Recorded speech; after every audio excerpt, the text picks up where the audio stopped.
Hello and welcome to this edition of Motivated, the live show. I'm Mark Terrell, the author of Motivated book and the creator of the Reluctant Leader Academy.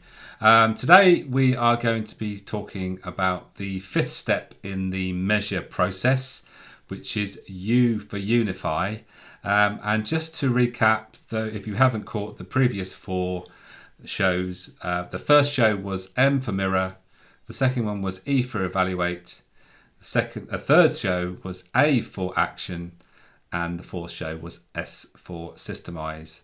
So I will share the links to those previous shows below here once I've finished. So on with today's show then, we are talking about Unify, and we're moving into the third part of the book where it's very much focused on motivated team and how to get the best out of your team. So as I said, this is the Unify chapter of the book where we talk about how you can bring your team together and the skills you need to do that, and how you can be who you need to be, because really what we're talking about mainly in this chapter is about how you are as a leader, how using those right skills at the right time. And so today we're going to be delving into what we call the situational consistency of how we show up. Now, when we're saying situational consistency, this is being adaptive and being able to change the way that we approach something dependent on the situation. So with that in mind then, so we need to think about how this works in real life. We've got to be realistic here. So firstly, we've got to think about being consistent is about select the right style of the situation for support the situation firstly. And I'll go on and talk about the different situations in a second, and use an appropriate range of styles matched to the situation. So if we do that, then we become situational consistent. And so that's what we need to aim for. So not acting the same all the time. It's about changing the way that we act and the way that we have to be to the situation in hand. So let's give you a little bit more detail about why that's important and how we can use it. And what I'm talking about is, what are these different situations? So the different situations is we are all at different stages in our business. There are in essence 4 leadership styles which need to be used in different scenarios and in different parts of the process. So you'll see on this slide I'm sharing, it says leadership styles. And you'll notice that there are 4 styles and they're numbered from 1 to 4. And that is, if we're working from the start to the finish, that's how we need to adapt our style. From on the bottom right hand corner there, it says directing. Top right, it goes to coaching. Top left, it goes to mentoring. And then bottom left is delegating. So those are the 4 styles that we need to think about and which ones are appropriate at different times. Now, if we think about when we are leading a business, then we have to have a clear vision. And when we're setting that vision, what we've got to be is very directive, very clear and consistent of the way we actually communicate that in a very explicit way. So that's very much about directing. It's about being very directional and explicit in what we want to happen.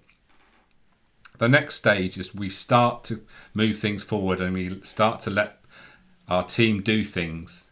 So as things happen, we've got to move then into more of a coaching style. So the difference between coaching and mentoring is coaching isn't about telling people what to do, because we don't want to tell people what to do all the time. Because firstly, hopefully we've got people with skills that they know what to do. What they need to know is our way of doing things. So when we come to coaching, we've got to suggest things and support so that the team member then comes to the conclusion and the right answer themselves, but with our support if as much as possible, or maybe without our support in some instances. But coaching is about bringing out the solution, not giving the answer. So that's where we need to be. So when we have started something, we need to be looking, we need to observing, we need to catch people doing things right. And when things aren't right, we need to then bring people to one side and say, right, okay, that didn't quite go to plan. How can we do that better next time? And then have a coaching sort of conversation where we can work things out for the future, so we don't make the same mistake. Once that starts to get into a pattern and people start to do things in the right way more and more often, obviously don't forget to catch people doing things right. But then what you tend to find is the next stage is we go more into a mentoring stage where we're on almost like a par with everyone in our team, where we are there to mentor and facilitate, really, bring people together. Everyone's clear about the way things should be, what the outcome we're working towards.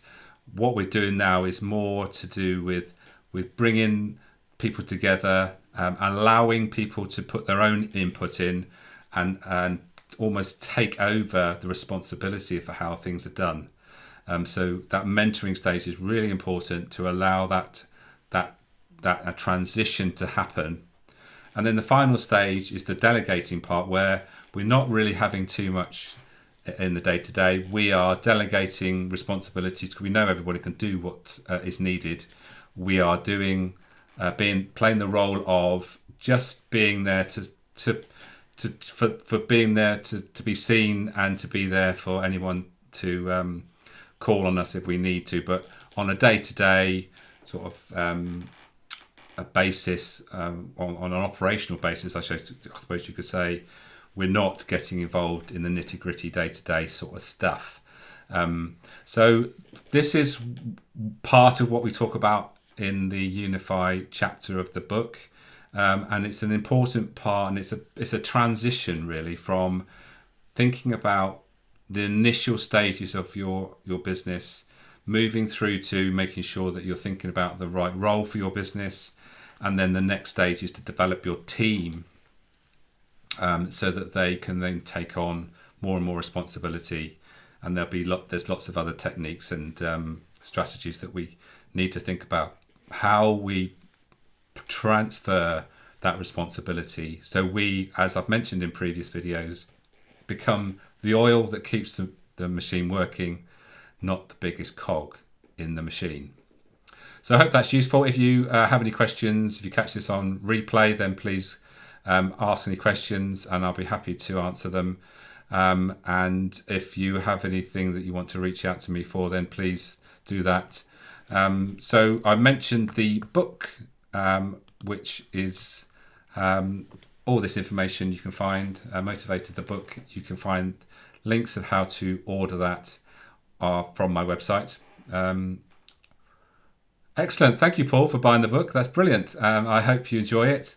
It's only just been released on Amazon, so you'll get it there as well as on my website.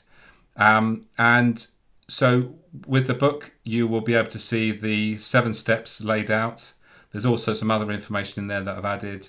And essentially, we're talking about three elements of being motivated. Motivated you, motivated business, and motivated team. So there we are. That's today's show done and dusted. Again, as I said, if you have any questions, don't hesitate to get in touch. I'll be back tomorrow with the next episode, which is the 6th step of in the process, which is R for review.